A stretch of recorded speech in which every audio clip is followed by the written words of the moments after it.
ನಮಸ್ಕಾರ. ಕರ್ನಾಟಕ ದರ್ಶನ್ ವಿರುದ್ಧ ಮಹಾ ಷಡ್ಯಂತ್ರವ ಎಷ್ಟು ಅಂತ ತುಳಿತಿರೋ ಆ ಮನುಷ್ಯನ ಎನ್ನುವಂಥ ವಿಚಾರದ ಬಗ್ಗೆ ನಿಮ್ಮ ಮುಂದೆ ಮಾತಾಡಕ್ಕೆ ಬಂದಿನಿ. ಏನಪ್ಪ ಅಂದರೆ ಇವತ್ತು ಕರ್ನಾಟಕದೊಳಗೆ ಒಬ್ಬ ಚಲನಚಿತ್ರ ನಟ ದರ್ಶನ್ ಅವರ ವಿರುದ್ಧವಾಗಿ ನಡೆಯುತ್ತಿರುವಂತಹ ಷಡ್ಯಂತ್ರಗಳ ಎಲ್ಲ ವಿಚಾರಗಳು ಕೂಡ ಹೊರಗೆ ಬರಾಕತ್ತಿ ಬಿಟ್ಟವ. ಯಾರ್ಯಾರು ತಪ್ಪು ಮಾಡ್ಯಾರ, ಯಾಕೆ ತಪ್ಪು ಮಾಡ್ಯಾರ, ಏನು ದ್ವೇಷ ಇತ್ತು, ಆತನದ್ದು ಯಾವ ರೀತಿಗೆ ಬದಲಾಗುತ್ತದೆ ಜೀವನ ಅನ್ನೋದನ್ನು ತೋರ್ಸಕಚ್ಚಾರ ನೋಡಿ. ಈಗ ನಿಜವಾಗ್ಲೂ ಹೇಳ್ತೀನಿ, ಪಾಪ ಪ್ರಾಮಾಣಿಕವಾಗಿರುವಂಥ ವ್ಯಕ್ತಿಗಳಿಗೆ ಇದು ಒಳ್ಳೆಯವರೆಗೆ ಕಾಲ ಅಲ್ಲ ಎನ್ನುವಂಥದ್ದಕ್ಕೆ ಮತ್ತೊಂದು ಸಾಕ್ಷಿ ಇದು. ಯಾಕಪ್ಪ ಅಂದರೆ ನೀವು ನೋಡಿರ್ಬೋದು, ನೀವು ಮಾಧ್ಯಮಗಳು ತೋರಿರುವಂತಹ ಒಂದು ಧೋರಣೆ, ಮಾಧ್ಯಮಗಳು ವಿಪರೀತವಾಗಿ ಬಿತ್ತಿರುವಂಥ ಒಂದು ಸಂದರ್ಭವನ್ನು ನೀವು ನೋಡಿದರೆ ನಿಜವಾಗ್ಲೂ ದರ್ಶನ್ ಒಬ್ಬತನೇ ಕೊಲೆ ಮಾಡಿ ನನ್ನಂಗೆ ತೋರ್ಸಕತ್ತಿ ಬಿಟ್ರೆ ಇವರು. ಇವತ್ತು ಪೊಲೀಸರೇ ಷಡ್ಯಂತ್ರ ಮಾಡ್ಯಾರ ಅಂತ ಎಲ್ಲ ಕಡೆ ನ್ಯೂಸ್ ಆದರೂ ಕೂಡ ಮಾಧ್ಯಮಗಳಲ್ಲಿ ನ್ಯೂಸ್ ಇಲ್ಲವೇ ಇಲ್ಲ. ಯಾಕ? ಅದು ಬೇಕಾಗಿಲ್ಲ ಅವರಿಗೆ. ದರ್ಶನ್ ಹೊರಗೆ ಬರ್ತಾನಂದ್ರೆ ಬೇಕಾಗಿಲ್ಲ ಅವರಿಗೆ. ಎಲ್ಲಿ ನಮ್ಮ ಮೇಲೆ ಬಂದು ಹೊರಗೆ ಬಂದು ಕೇಸ್ ಹಾಕಿಬಿಡ್ತಾನೋ, ಇರ್ಲಾರ್ದು ಬಿದ್ದುಬಿಟ್ಟಿವಿ, ನಾವು ತಿಳಿ ತೆಗೆದ್ಬಿಟ್ಟಿವಿ. ಸೊ ಹಂಗಾಗಿ ದರ್ಶನ್ ಹೊರಗೆ ಬಂದು ನಮಗೆ ಭಾಳ ಕಷ್ಟ ಐತಿ, ಈ ನಮ್ಮ ಮೇಲೆ ಕೇಸ್ ಹಾಕ್ತಾನೋ ಎನ್ನುವಂಥ ವಿಚಾರದೊಳಗೆ ಮಾಧ್ಯಮಗಳು ಕುಂತು ಬಿಟ್ಟಿರಿ. ಈಗ ಏನಪ್ಪ ಹೊಸ ವಿಚಾರ ಏನಪ್ಪ, ಮಾರ್ಚ್ 11ನೇ ತಾರೀಕು ಕನ್ನಡ ಪರ ಕೆಲ ಸಂಘಟನೆಗಳು ಇರುವಂತಹ ದರ್ಶನ್ ಅವರ ವಿರುದ್ಧ ನಡೆದಿರುವಂತಹ ಪಿತೂರಿಯ ವಿರುದ್ಧವಾಗಿ, ಅಂದರೆ ದರ್ಶನ್ರವರ ಪರವಾಗಿ ಒಂದು ಹೋರಾಟವನ್ನು, ಪ್ರತಿಭಟನೆಯನ್ನು ಮಾಡ್ತಾ ಇದ್ದಾರೆ. ಪ್ರತಿಭಟನೆ ಮಾಡುವಂಥದ್ದು ಎಲ್ಲರ ಹಕ್ಕು, ಅದು ಪ್ರತಿಭಟನೆ ಮಾಡೋಕ್ಕೆ ಯಾರೂ ಕೂಡ ಬ್ಯಾಡ ಅಂಬಕ್ಕಿಲ್ಲ. ಬಟ್ ಇದು ನಿಜವಾಗ್ಲೂ ಆಗಿದ್ದರೆ, ಪೊಲೀಸರು ಮಾಡಿದ್ದರೆ ನಾ ಹೇಳ್ತಾ ಇದ್ದೀನಿ ಕೇಳ್ರಿ, ಷಡ್ಯಂತ್ರ ಮಾಡಿದ್ದರೆ ಅದು ಕಾನೂನಿನ ವಿಚಾರದಲ್ಲಿ ಅದು ಮಾಡಿದಾರೋ ಮಾಡಿಲ್ವೋ ಗೊತ್ತಿಲ್ಲ. ಇವತ್ತು ಕೋರ್ಟಲ್ಲಿ ನಡೀತಾ ಇದೆ, ಅದರ ಬಗ್ಗೆ ಮಾತಾಡಬಾರ್ದು, ಅದು ಕೂಡ ತಪ್ಪಾಗ್ತದೆ ಕಾನೂನು ವಿಚಾರದಲ್ಲಿ.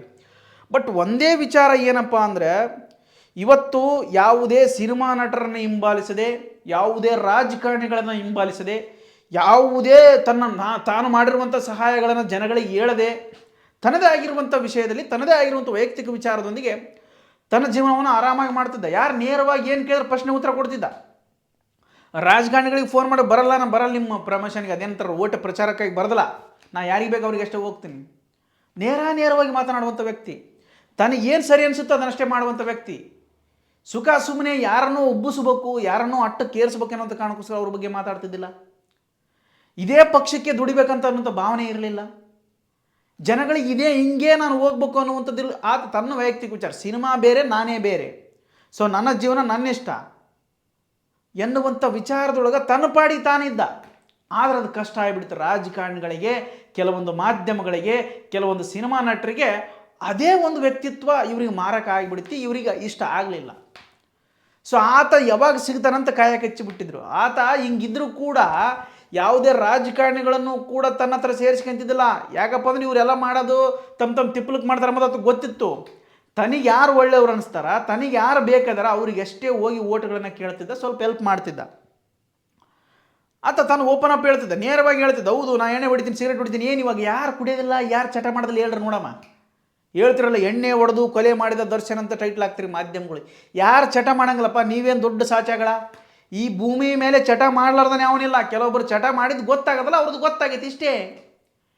ಏನು ವಿಪರೀತ ಆತ ಮಾಡಿರುವಂಥದ್ದು, ಜಗತ್ತಿನಲ್ಲಿ ಯಾವುದೇ ಕೊಲೆ ಮಾಡಿಲ್ಲ, ಈತನೇ ಮಾಡಿರುವಂಥದ್ದು ಬಹುದೊಡ್ಡ ಕೊಲೆ ಅನ್ನುವಷ್ಟರ ಮಟ್ಟಿಗೆ ಬಿತ್ತನೆ ಮಾಡ್ತಾರೆ. ನಿಜವಾಗಲೂ ಆತನನ್ನು ಎಷ್ಟು ತುಳಿಬೇಕಂತ ಪ್ರಯತ್ನ ಮಾಡಕಚ್ಚೇರಿ ಮಾಧ್ಯಮದವರು, ಕೆಲವೊಂದು ರಾಜಕಾರಣಿಗಳು, ಇವರಿಬ್ಬರದಂತೂ ಭಾಳಷ್ಟು ಪಾತ್ರ ಐತಪ್ಪ. ಮಾಧ್ಯಮಗಳಂತೂ ಇವತ್ತು ನೋಡು, ಆತನ ವಿರುದ್ಧ ಷಡ್ಯಂತ್ರ ನಡೆದತ್ತನ್ನೋದು ಒಂದು ನ್ಯೂಸ್ನೊಳಗೆ ಕೂಡ ಮಾಹಿತಿ ಸಿಗೋಲ್ತು. ಕೇವಲ ಯೂಟ್ಯೂಬ್ ಸೋಷಿಯಲ್ ಮೀಡಿಯಾದೊಳಗೆ ಮಾತ್ರ ಗೊತ್ತಾಕೈತವ. ಅದೇ ಒಂದು ಸಣ್ಣದು ದರ್ಶನಿಗೆ ಬೇಲ್ ಸಿಗೋದು ಕ್ಯಾನ್ಸಲ್ ಆಯ್ತು ಅಂದ್ಬಿಟ್ರೆ ನೋಡ್ರಿ, ಬೆಂಕಿ ಹೆಚ್ಚಿಬಿಡ್ತಾರೆ. ಈಗ ಅದಕ್ಕೆ ಅಬ್ಬಬ್ಬ ದರ್ಶನ್ ಮಾಡಿದ್ದೆ ಕೊಲೆ, ದರ್ಶನ್ ಮಾಡಿದ್ದೆ ಇದೇ ರೀತಿ, ದರ್ಶನ್ ಒಬ್ಬ ದಾಂಡಿಗ, ದರ್ಶನ್ ಒಬ್ಬ ಆ ರೀತಿ ಈ ರೀತಿ ಎಲ್ಲವನ್ನ ಬಿತ್ತನೆ ಮಾಡ್ತೀರಿ. ಕೆಲವೊಬ್ರು ಕೇಳ್ತಾರೆ ನನಗೆ, ರೇಣುಕಾ ಸ್ವಾಮಿ ಕೊಲೆ ಕೇಸಿಗೆ ಹಂಗಾರ ಏನು ಸಂಬಂಧ ಇಲ್ಲನಪ್ಪ, ಒಂದು ಪ್ರಾಣ ಹೋಯ್ತಲ್ಲ ಅದರದ್ದು ಏನಂತ ಕೇಳ್ತಾರೆ. ಆ ಪ್ರಾಣಕ್ಕೆ, ಆ ವಿಚಾರಕ್ಕೆ ಅದಕ್ಕೆ ಶಿಕ್ಷೆ ಆಗೇ ಆಗ್ತದೆ. ಬಟ್ ದರ್ಶನ್ ಒಬ್ಬರೇ ಮಾಡ್ಯಾರಂತ ನೀವು ಹೆಂಗೆ ಹೇಳ್ತೀರಿ? 18 ಜನರು ಅದರೊಳಗೆ. ಅದು ಆಯ್ತು ಬಿಡಪ್ಪ ದರ್ಶನ್ ಮಾಡ್ಯಾನಂತ ತೀರ್ಪು ಕೊಟ್ಟು ಬಿಡ್ರಿ. ಮತ್ತೆ ತೀರ್ಪು ಯಾಕೆ ಕೊಡವಲ್ರಿ? ತೀರ್ಪು ಯಾಕೆ ಕೊಡವಲ್ತು ಕೋರ್ಟು? ನೋಡು, ಎಲ್ಲವನ್ನ ಪರಿಶೀಲನೆ ಮಾಡ್ತದೆ, ಸಾಕ್ಷಿ ಪರಿಶೀಲನೆ ಮಾಡ್ತದೆ, ಟ್ರಯಲ್ ಮಾಡ್ತಾರೆ, ಚಾರ್ಜ್ ಶೀಟ್ ಸಲ್ಲಿಕೆ ಆಗ್ಬೇಕು, ಎಲ್ಲ ಆಗೈತಲ್ಲಪ್ಪ. ಯಾಕೆ ತೀರ್ಪು ಲೇಟ್ ಆಕೈತೈತೆ? ವಾದ ವಿವಾದ ಇನ್ನೂ ಯಾಕೆ ನಡೆದು, ಇನ್ನೂ ಎಷ್ಟು ದಿನ ಬೇಕಪ್ಪ ಪೊಲೀಸರಿಗೆ ಅದನ್ನು ಚರ್ಚೆ ಮಾಡೋಕೆ ಅಥವಾ ಅದನ್ನು ಪರಿಶೀಲನೆ ಮಾಡೋಕೆ? ಸುಳ್ಳು ಸಾಕ್ಷಿಗಳನ್ನು ಸೃಷ್ಟಿ ಮಾಡ್ಯಾರಂತ ವರದಿಗಳು ಬರಾಕಚ್ಚವ. ಅದು ಎಷ್ಟು ಸತ್ಯವೋ ಎಷ್ಟು ಸುಳ್ಳು ಗೊತ್ತಿಲ್ಲ. ಬಟ್ ಸತ್ಯವಾಗಿದ್ದರೆ ಪೊಲೀಸರು ಕೂಡ ಯಾಕೆ ಇವರನ್ನು ಟಾರ್ಗೆಟ್ ಮಾಡಿದರು? ಅಥವಾ ಪೊಲೀಸರಿಗೆ ರಾಜಕಾರಣಿಗಳು ಯಾವುದಾದ್ರೂ ಬಹುದೊಡ್ಡ ಪ್ರಭಾವಿ ನಾಯಕ ಇವ್ರಿಗೆ ಏನಾದರೂ ಟಾರ್ಗೆಟ್ ಮಾಡಿರಿ ಅಂತೇಳಿ ಕುಮ್ಮಕ್ಕು ಕೊಟ್ಟಿದ್ನ, ಅಥವಾ ಯಾವ ವಿಚಾರಕ್ಕಾಗಿ ದರ್ಶನ್ ಈ ಮಟ್ಟಿಗೆ ಅಂದರೆ ಆತನ ಕ್ರೇಜ್ ಇರುವಂಥದಕ್ಕೋಸ್ಕರನ, ಅಥವಾ ಆತನ ತುಳಿಲೇಬೇಕೆನ್ನುವಂತಹ ಪಣವನ್ನು ತೊಟ್ಟಿದ್ರ, ಏನೋ ಗೊತ್ತಿಲ್ಲ. ಒಟ್ಟಾರೆಯಾಗಿ ದರ್ಶನ್ ಅವರ ವಿಚಾರವಾಗಿ ಇವತ್ತಿನವರೆಗೂ ಕೂಡ ಎಲ್ಲರೂ ವಿರೋಧವನ್ನು ವ್ಯಕ್ತಪಡಿಸಿದರು. ಆದರೆ ಇದೀಗ ಹೊಸ ಯುಗ ಪ್ರಾರಂಭ. ದರ್ಶನ್ ಅವರಿಗೆ ಲಕ್ಕು ಪ್ರಾರಂಭವಾಯಿತೋ ಗೊತ್ತಿಲ್ಲ. ದರ್ಶನ್ ಅವರ ಪರವಾಗಿ ಕೆಲವೊಂದು ಸಂಘಟನೆಗಳು ಎದ್ದು ನಿಂತಿವೆ. ಏನೇ ತಪ್ಪು ಮಾಡಿದ್ರು ಕೂಡ ಬಿಟ್ಟು ಕೊಡದಂತಹ ಅಪ್ಪಟ ಅಭಿಮಾನಿಗಳು ಕೂಡ ಅವ್ರ ಜೊತೆಗೆ ಅದಾರ. ಸೊ ಅಂದು ಬಳಿಕ ಪ್ರತಿಭಟನೆ ರೊಚ್ಚಿ ಗೆದ್ದೆ ಮುಂದೆ ನನಗಂತೂ ಕನ್ಫರ್ಮೇಷನ್ ಆಗ್ಯದ. ಪ್ರತಿಭಟನೆಗೆ ಏನಾದರೂ ಅವಕಾಶ ಸಿಕ್ಕಿದ್ದೇ ಕರೆ ಆತಪ್ಪ ಅಂದ್ರೆ ಬಹುದೊಡ್ಡ ಮಟ್ಟಿಗೆ ಪ್ರತಿಭಟನೆ ಆಗ್ತದೆ. ಯಾಕಪ್ಪ ಅಂದ್ರೆ ದರ್ಶನ್ ಅಭಿಮಾನಿಗಳು ಯಾವುದೇ ರೀತಿ ಕಾರಣಕ್ಕೂ ಅವರೇನು ಕಡಿಮೆ ಇಲ್ಲ. ದುಡ್ಡಿನೆಲ್ಲ ಆಗಿರ್ಬೋದು, ಯಾವುದೇ ವಿಚಾರದಲ್ಲಾಗಿರ್ಬೋದು, ಪ್ರತಿಭಟನೆ ಮಾಡೋ ವಿಚಾರದಲ್ಲಿ ಭಾರಿ ಅಭಿಮಾನದ ನಾನು ನೋಡಿದ ಮಟ್ಟಿಗೆ ಕರ್ನಾಟಕದೊಳಗೆ ಅವ್ರದ್ದೇ ಆಗಿರ್ತಕ್ಕಂಥ ವಿಶೇಷ ಅಭಿಮಾನತೆ ದರ್ಶನ್ ಅವ್ರ ಮೇಲೆ. ಸೊ ಹಂಗಾಗಿ ಪ್ರತಿಭಟನೆ ಕೂಡ ಸಕ್ಸಸ್ ಆಗ್ಬೋದು. ಬಟ್ ಇದೇನು ಷಡ್ಯಂತ್ರ ಮಾಡ್ಯಾರಲ್ಲ ಇವ್ರಿಗೆ ಇಲ್ಲಿಂದ ಕಾದೈತೆ ಅಂತ ಲೆಕ್ಕಾಚಾರ, ಬೇರೆ ವಿಚಾರ. ಸೊ ದಯಮಾಡಿ ಒಬ್ಬ ವ್ಯಕ್ತಿಯನ್ನು ಎಷ್ಟರ ಮಟ್ಟಿಗೆ ತುಳಿಬೇಕಂತದ್ದು ಇವತ್ತು ಕಾನೂನು ಕಟ್ಟೆ ಕಡೆಯಲ್ಲದು. ಯಾಕಪ್ಪ ಅಂದ್ರೆ ಅವರು ಕಾನೂನಿನೊಳಗದಾರ, ಸರಿ ಬಿಟ್ಟು ಬಿಡ್ರಿ ಓಲತ್ತೆ. ಇವಾಗಾರ ತುಳಿಯುವಂಥ ಪ್ರಯತ್ನ ಬಿಡ್ರಿ. ಅದು ಏನು ಚಾರ್ಜ್ ಶೀಟ್ ಸಲಿಕೆ ಮಾಡಿರಿ, ಅದು ಶಿಕ್ಷೆ ಹಂಗಿಂತ ಶಿಕ್ಷೆ ಆಗಲಿ, ಶಿಕ್ಷೆರ ಪ್ರಕಟ ಮಾಡಿಬಿಡ್ರಿ, ಎಲ್ಲರೂ ಮರ್ತು ಬಿಡ್ತಾರೆ ಅತ್ತಾಗ. ಅದು ಇಲ್ಲ, ಯಾವುದೂ ಇಲ್ಲ. ನೋಡು, ಆತ ಒಬ್ಬ ವ್ಯಕ್ತಿ ಸ್ಟಾರ್. ಆತ ಮನುಷ್ಯ ಉಂಡು ತಿಂದು ಹೊರಗಡ್ಡೆ ಅಡಿಕೊಂಡು ಮಸ್ತ್ ಮಜಾ ಮಾಡಿದಂಥ ಜೀವ ಅದು. ನಾವಾ ತೂಕಲ್ಲ ನನ್ನ ಮಕ್ಕಳು, ನಮಗೆ ಮಾಡೋಕ್ಕೆ ಬೇರೆ ಕೆಲಸ ಇಲ್ಲ, ಹೋಗೋಕ್ಕೆ ಕೆಲಸ ಇಲ್ಲ, ಕರ್ಕೊಂಡು ಕರಿಸಿ ಮೇವ ಕರಲ್ಲ, ತೂರಿಸಿ ಊಟ ಕರಲ್ಲ ಅಂಥವ್ರು ನಾವು. ನಮಗೆ ಎಲ್ಲರೂ ಒಂದಿನ ರೂಮ್ನಾಗ ಬಿಟ್ಟರು ಕುಂದ್ರದಾಗೋದಲ್ಲ. ಸೊ ಆತ ದೊಡ್ಡ ದೊಡ್ಡವ್ರ ಜೊತೆಗೆ ಓಡಾಡಿದಂಥ ವ್ಯಕ್ತಿ, ದೊಡ್ಡ ದೊಡ್ಡ ಕಾರ್ಯಕ್ರಮಗಳು ಓಡಾಡಿದಂಥ ವ್ಯಕ್ತಿ, ದಿನ ಮಸ್ತ್ ಮಸ್ತಾಗಿ ಊಟ ಮಾಡಿ ಮಸ್ತಾಗಿ ನಿದ್ದೆ ಮಾಡುವಂಥ ವ್ಯಕ್ತಿ ಇವತ್ತು ಜೈಲೊಳಗದಂದ್ರೆ ಎಷ್ಟು ಕಷ್ಟ ಆಗಿರ್ಬೇಡ. ಅದು ಸುಖ ಸುಮ್ಮನೆ. ಇನ್ನೂ ಆ ಕಡೆ ಆರೋಪಿ ಅಂತನೂ ಪ್ರೂವ್ ಆಗಿಲ್ಲ, ಇತ್ತಾಗ ಶಿಕ್ಷೆನೂ ಪ್ರಕಟ ಆಗಿಲ್ಲ. ಸುಖ ಸುಮ್ಮನೆ ಇರ್ಬೇಕಂದ್ರೆ ಭಾಳ ಕಷ್ಟ ಆಗ್ತದೆ, ಯಾರಿಗಾಗಲ್ಲ. ಅಥವಾ ಶಿಕ್ಷಣ ಆಗಿಬಿಡ್ತಪ್ಪ ಅಂದ್ರೆ ಅದು ಬೇರೆ. ಶಿಕ್ಷೆ ಪ್ರಕಟ ಆದಮೇಲೆ ಇದನ್ನು ಸೇರಿಸ್ಕೊಂತಾರೆ. ಈಗ ಎಷ್ಟು ದಿನ ಆಯ್ತಾನ ಅದನ್ನು ಕೂಡ ಸೇರಿಸಂದೇ ಶಿಕ್ಷೆ ಅಂತ ಪ್ರಕಟ ಮಾಡ್ತಾರೆ, ಅದು ಬೇರೆ ಪ್ರಶ್ನೆ. ಬಟ್ ಆದರೂ ಕೂಡ ಆತನ ವಿಚಾರದಲ್ಲಿ ಗೊಂದಲಮಯ ಸೃಷ್ಟಿ ವಾತಾವರಣ ಯಾಕೆ? ಆದಷ್ಟು ಬೇಗ ಹೊರಗೆ ಬಿಟ್ಟು ಬಿಡ್ರಿ, ಅಥವಾ ಶಿಕ್ಷೆನೇ ಪ್ರಕಟ ಮಾಡಿಬಿಡ್ರಿ. ಜನನು ಅಭಿಮಾನಿಗಳೆಲ್ಲ ಒಂದಷ್ಟು ಅದು ಕ್ಲಾರಿಟಿ ಸಿಕ್ಬಿಡ್ತದೆ. ಬಟ್ ಹಿಂಗಾದಾಗ ಒಂದಷ್ಟು ಬೇರೆ ಬೇರೆ ರೀತಿಯಲ್ಲಿ ಪರಿಣಾಮಗಳು ಸ್ಟಾರ್ಟ್ ಆಗಿಬಿಡ್ತಾವೆ. ಸೊ ಹಂಗಾಗಿ ದರ್ಶನ್ ವಿಚಾರದಲ್ಲಂತೂ ಮಾಧ್ಯಮಗಳು ತೋರಿಸಿದಂಥ ಧೋರಣೆ ಅಂತೂ ಯಾವತ್ತಿಗೂ ಕೂಡ ಕ್ಷಮಿಸೋಕ್ಕಾಗಲ್ಲ. ಅವ್ರ ಮೇಲೆ ನನಗಂತೂ ಸಿಕ್ಕಾಪಟ್ಟೆ ಬೇಜಾರಾದ. ಆ ರೀತಿ ಮಾಧ್ಯಮಗಳು ಮಾಡಬಾರ್ದು. ಗೊತ್ತಿಲ್ಲದ್ದು ಯಾವುದು, ಗೊತ್ತಿದ್ದು ಯಾವುದು, ಸುಬ್ಬಿ ಲವ್ ಸ್ಟೋರಿ, ಸುಬ್ಬನಿಗೆ ನಿದ್ದೆ ಇಲ್ಲದ ದಾಸ, ದಿಂಬು ಕಾಣದ ದಾಸ, ಏನೇನೋ ಟೈಟ್ಲ್ಗಳು. ಅವರು ಟೈಟ್ಲ್ಗಳು ಓಡಿತಪ್ಪ ಅಂದ್ರೆ ಪಾಪ ಅನಿಸೋದು ಎಲ್ಲೋ ಮಟ್ಟಿಗೆ. ಅಷ್ಟರ ಮಟ್ಟಿಗೆ ಟಾರ್ಗೆಟ್ ಮಾಡಬಾರ್ದು. ತೋರ್ಸಂಗಿತ್ತಾನೆ ಎಲ್ಲವನ್ನ ತೋರಿಸ್ರಿ.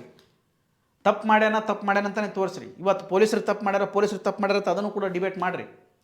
ಎಲ್ಲವನ್ನು ತೋರಿಸಂಗಿಲ್ಲ. ಒಟ್ಟು ನಿಮಗೆ ಯಾವುದು ಬೇಕು ಅದನ್ನು ತುಳಿಬೇಕು. ಹೆಂಗೆ ತುಳಿಬೇಕಾರೆ ಅದನ್ನಷ್ಟೇ.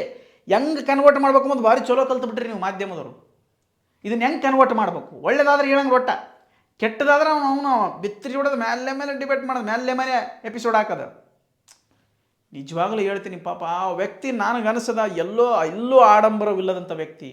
ನೇರವಾಗಿ ಯಾರಿಗೂ ಕೂಡ ಟಕ್ಕರ್ ಕೊಟ್ಟಿಲ್ಲ. ಮಾಧ್ಯಮಗಳಿಗೊಂದು ಟಕ್ಕರ್ ಕೊಟ್ಟಿದ್ದು ಬಿಟ್ಟರೆ ಯಾವುದೇ ರಾಜಕಾರಣಿಗಾಗಲಿ ಅಥವಾ ಯಾವುದೇ ಒಬ್ಬ ವ್ಯಕ್ತಿಗಾಗಲಿ ಟಕ್ಕರ್ ಕೊಟ್ಟಿದ್ದಂತ ನಾವಂತೂ ನೋಡಿಲ್ಲಪ್ಪ. ಎಲ್ಲಿ ಹೋದರೂ ಕೂಡ ಸಿಂಪಲ್ ಸಿಟಿ, ಒಳ್ಳೆ ಒಂದು ಟಿ ಶರ್ಟ್ ಹಾಕ್ಯಂದು ಹೆಣ್ಮಕ್ಳಿಗೆ ಏನಮ್ಮ ಯಾಕಮ್ಮ ಅಂತೇಳಿ ಭಾಳ ಒಳ್ಳೆ ಭಾಷೆಯಿಂದ ಮಾತನಾಡ್ತಾ, ರೇಣುಕಾ ಸ್ವಾಮಿಗೆ ಅನ್ಯಾಯ ಆಗಿರೋದು ನಿಜ ಒಪ್ಕೊಳ್ಳೋಣ. ಬಟ್ ಶಿಕ್ಷೆ ಆಗಲಿಲ್ಲ. ತಪ್ಪು ಮಾಡಿದ್ರೆ ಶಿಕ್ಷೆ ಆಗಲಿ, ಆರೋಪ ಅಂತ ಪ್ರೂವ್ ಮಾಡಿಬಿಡ್ರಿ. ಬಟ್ ಅದು ಡಿಲೇ ಮಾಡೋದು ಏನಕ್ಕೆ? ಅದು ಪರಿಶೀಲಿಸ್ತಿರಲ್ಲ. ಆದಷ್ಟು ಬೇಗ ಪರಿಶೀಲಿಸಿ ಅವರು ಕೂಡ ಹೊರಗಡೆ ಬರುವಂಥ ಸುದ್ದಿ ಹೊರಗಡೆ ಬರಲಿ, ಅಭಿಮಾನಿಗಳು ಖುಷಿಯಾಗಲಿ. ಕನ್ನಡ ಚಿತ್ರರಂಗದಲ್ಲಿ ಭಾಳಷ್ಟು ಕೆಲಸ ಮಾಡುವಂತಹ ವ್ಯಕ್ತಿಗಳು ಕೂಡ ಖಾಲಿ ಕೂತ್ಕೊಂಡಿದ್ದಾರೆ. ನಿರ್ದೇಶಕರು, ನಿರ್ಮಾಪಕರು, ಆರ್ಟಿಸ್ಟ್ಗಳು, ಅದಾದ ನಂತರ ಅದನ್ನು ಸಪ್ಲೈ ಮಾಡುವಂತಹ ಒಬ್ಬ ಕಿನ್ನರ್ಸು. ಸೊ ಭಾಳ ಮಂದಿ ಎಲ್ಲ ಖಾಲಿ ಕೂತಾರೆ. ಆತನಿಂದ ಒಂದಷ್ಟು ಬಜೆಟ್ ಇತ್ತು ಚಿತ್ರರಂಗಕ್ಕೆ. ಸೊ ಥಿಯೇಟ್ರ್ಗಳಲ್ಲೂ ಕೂಡ ಜನಗಳು ಕೂಡ ಅಷ್ಟು ನುಗ್ತಾ ಇಲ್ಲ. ಸೊ ಹಾಗಾಗಿ ಆತನ ಪರವಾಗಿ ಈ ವಿಡಿಯೋ ಅಂತಲ್ಲ, ಬಟ್ ಎಲ್ಲೋ ಒಂದು ಕಡೆಗೆ ವಿಚಾರಗಳು ಏನಪ್ಪ ಅಂದರೆ ಈ ರೀತಿ ಇರಬಾರ್ದಾಗಿತ್ತು, ಬೇಗ ಹೊರಗಡೆ ಬರಲಿ ಅನ್ನುವಂಥದ್ದು ಅಷ್ಟೇ. ಸೊ ಒಬ್ಬ ವ್ಯಕ್ತಿಯನ್ನು ಭಾಳಷ್ಟು ಷಡ್ಯಂತ್ರ ಮಾಡಿ ಒಳಗೆ ಹಾಕಿದ್ರೆ ಅನ್ನೋದಕ್ಕೆ ಇದು ಮತ್ತೊಂದು ಸಾಕ್ಷಿ. ಇಷ್ಟು ಡಿಲೇ ಆಗ್ತಾ ಇದ್ರಿಂದ ಮತ್ತು ಇದು ಹೊಸ ರೂಪನ ತಳಗಚ್ಚಿತ್ತು. ಈಗ ಹೋರಾಟ ಏನಾರ ಪ್ರಾರಂಭ ಮಾಡ್ತಂದ್ರೆ ಹೊಸದು ಈಗೇನು ಪೊಲೀಸರು ಏನು ಇವ್ರು ಏನು ACP ಚಂದನ ಆಗಿರ್ಬೋದು, ಗಿರೀಶ್ ನಾಯಕ್ ಆಗಿರ್ಬೋದು, ಇವರಿಗೆಲ್ಲ ಒಂದಷ್ಟು ಕಾಂಟ್ಯಾಕ್ಟ್ಗಳು ಬರಬಹುದಾ, ಅಥವಾ ಅವ್ರೇನು ನಿಜವಾಗ್ಲೂ ತಪ್ಪು ಮಾಡಿಲ್ವೋ ಗೊತ್ತಿಲ್ಲ, ಅದು ಬೇರೆ ಪ್ರಶ್ನೆ. ಅದನ್ನು ನಾವೆಲ್ಲರೂ ಕೂಡ ಹೇಳಕ್ಕೆ ಬರೋಂಗಿಲ್ಲ. ಬಟ್ ಆದರೂ ಕೂಡ ಷಡ್ಯಂತ್ರ ಆಗಿದೆ ಅನ್ನೋದಂತೂ ಹೊಸದೊಂದು ರೂಪ ತಾಳ್ಕೊಂಡು ಈಗ ಏನಾರು 10 ಜನ ಬಡದಾಡ್ತಿರ್ತೀವಿ ನಾವು, ಒಬ್ಬನಿಗೆ 10 ಜನ ಕೂಡಿ ಬಡಿಯಕೈತಾರೆ ಅಂದ್ರೆ ಆಟೋಮೆಟಿಕ್ಲಿ ಅವ್ನು ತಪ್ಪು ಮಾಡ್ಯಾನೋ ಬಿಟ್ಟಾನೋ ಗೊತ್ತಿಲ್ಲ, ಯಾರು ಬಡಿಸ್ಯಾನಕೈತಾನಲ್ಲ ಸಾರ್ವಜನಿಕರು ಅವ್ನ ಪರವಾಗಿ ನಿಂತ್ಕೊಂಡ್ಬಿಡ್ತಾರೆ. ಸೊ ಹಂಗಾಗಿ ದರ್ಶನ್ ಇವರೆಲ್ಲರೂ ಕೂಡ ಸುತ್ತುವರೆದಿರೋದ್ರಿಂದ ಸಾರ್ವಜನಿಕರಲ್ಲಿ ಅಥವಾ ಜನಗಳಲ್ಲಿ ಏನಾಗ್ಬಿಡ್ತದೆ, ದರ್ಶನ್ ಪರವಾಗಿ ಒಂದು ಒಲವು ಬಂದುಬಿಡ್ತದೆ. ಅದಾದ ನಂತರ ಆತ ಮಾಡಿದ್ರು ಕೂಡ ನಾಳೆ ಶಿಕ್ಷೆ ಆಗಬಾರ್ದು ಅನ್ನುವಂಥ ಹೋರಾಟಗಳು ಕೂಡ ನಡೀಬೋದು, ಹೇಳೋಕ್ಕಾಗಲ್ಲ. ಸೊ ಹಂಗಾಗಿ ಇದನ್ನು ಆ ಮಟ್ಟಿಗೆ ತರಕ್ಕೆ ಹೋಗ್ಬೇಡ್ರಿ, ಆದಷ್ಟು ಬೇಗ ಅದನ್ನು ಜಲ್ದಿ ಪರಿಶೀಲಿಸ್ರಿ, ಆತನನ್ನು ಬಿಡುಗಡೆ ಮಾಡಿರಿ ಅಥವಾ ಶಿಕ್ಷೆ ಪ್ರಕಟ ಮಾಡಿರಿ. ಆದಷ್ಟು ಬೇಗ ಆತನು ಹೊರಗಡೆ ಬರಲಿ. ಇಂಥ ದಿನ ಹೊರಗಡೆ ಬರ್ತಾನಂತೆ ಕನ್ಫರ್ಮೇಷನ್ ಸಿಗ್ತದೆ ಜನಕ್ಕೆ. ಸೊ ಗೊಂದಲಗಳ ವಾತಾವರಣ ಬೇಡ, ಏನೇ ಇರಲು ಕೂಡ ಬೇಗ ಚರ್ಚೆ ಮಾಡಿ ಹೊರಗಡೆ ಒಂದು ಪ್ರಕಟ ಮಾಡಿರಿ ಅಂತ ಹೇಳ್ತಾ, ದರ್ಶನ್ಗೆ ಆದಷ್ಟು ಬೇಗ ಒಳ್ಳೆಯದಾಗಲಿ, ಅವರು ಕೂಡ ಹೊರಗಡೆ ಬರಲಿ ಅಂತ ನಾನು ಕೂಡ ಆಶಿಸ್ತಾ, ತಪ್ಪು ಮಾಡಿದರೆ ಶಿಕ್ಷೆಯನ್ನು ಅನುಭವಿಸಲಿ, ಅಥವಾ ತಪ್ಪೇ ಮಾಡಿಲ್ಲ ಎನ್ನುವಂತಹ ಭಾವನೆ ಅಲ್ಲ, ತಪ್ಪು ಮಾಡಿದರೆ ಶಿಕ್ಷೆಯನ್ನು ಅನುಭವಿಸಲಿ, ತಪ್ಪು ಮಾಡಿಲ್ಲಪ್ಪನ ಆದಷ್ಟು ಬೇಗ ಹೊರಗಡೆ ಬರಲಿ ಅಂತೇಳಿ ಕೇಳ್ಕೊಳ್ತೀವಿ. ವಿಡಿಯೋ ಇಲ್ಲಿಗೆ ಮುಗಿಸೋಕ್ಕೆ ಧನ್ಯವಾದಗಳು.